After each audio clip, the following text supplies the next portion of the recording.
Again and again, and after several attempts, the car finally starts.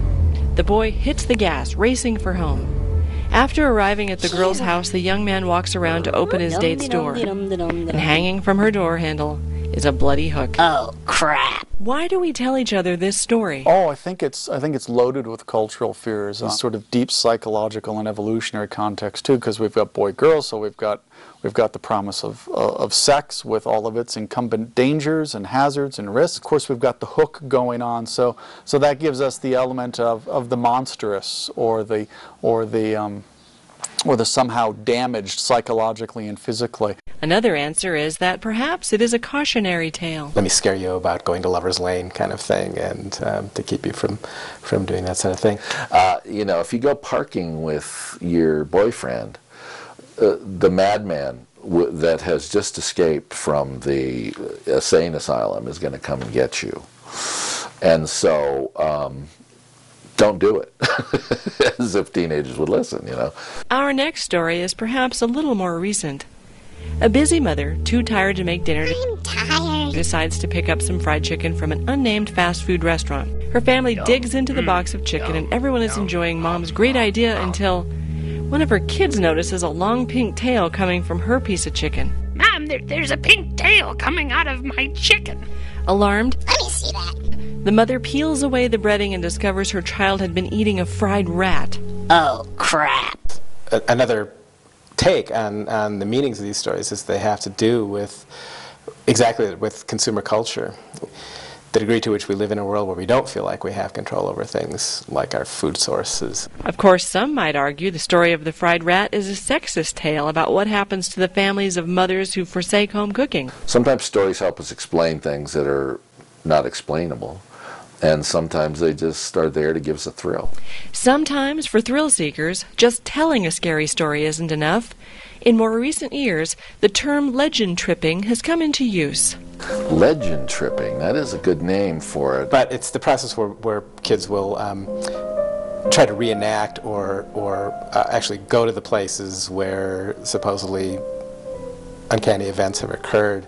We used to go in Daytona Beach when I lived there as a teenager. We'd chase the lights out at Tomoka State Park. I mean, it's very lush in Florida. Lots of rain, lots of Spanish moss hanging off the trees.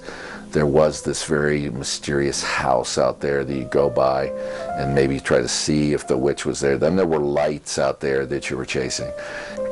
Generations would do this. I mean, some of my friends' parents that used to go out to see the lights at Tomoka Park, even when there was a dirt road out there, so take their jalopies out there, and see if they could see the lights. And people make up stories about the lights.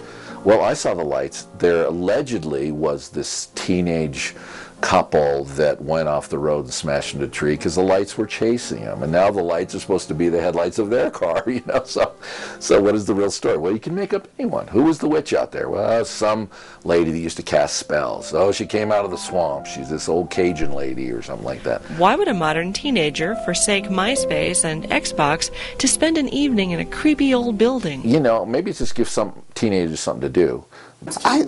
Teenagers are in a tough place, and they are very bright and inquisitive and imaginative, but bored out of their freaking minds, frankly. While legend tripping has been associated with trespassing, drug use, and other things you wouldn't want your teenager doing, we ask if there are any positive outcomes to this phenomenon. Frequently rite of initiation for adolescents to see who is going to be scared and who isn't.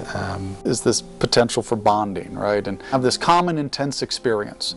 And then what the real fun part is afterwards is recounting. I mean, it's not just a matter of, okay, we all get scared and so we all share that terror or something, so much as the fact that we collectively explore these things. Even after modern culture has changed people so much, why do we still love stories of the frightening, the grotesque, and the unknown? Are we simply bored? Our final answer. In the modern world, there's so many ways that we protect ourselves. We have health care, we have seatbelts, we have insurance, we have bike helmets, all of which are very good. But we're so protected that we really don't encounter in our daily lives sort of risky, fear-generating, scary sorts of things. That we have gotten to the point where we have relegated true mortality concerns to our periphery. We sort of take sickness and we put it in hospitals, and we take death and we turn it over to funeral homes. And so we're very distanced from the sorts of things that used to frighten us. It does set the stage for increased inclination to seek out horror movies and some of these awful, horrible things because, again, mortality and mortality-related concerns are part of our condition. And people like that confrontation with mortality, as long as it's reasonably safe. Where being scared becomes enjoyable because we can make it stop. Perhaps we like scary stories because even after society has become safer, cleaner, and more convenient, our scary stories are the ways we examine fears that have always been part of the human race.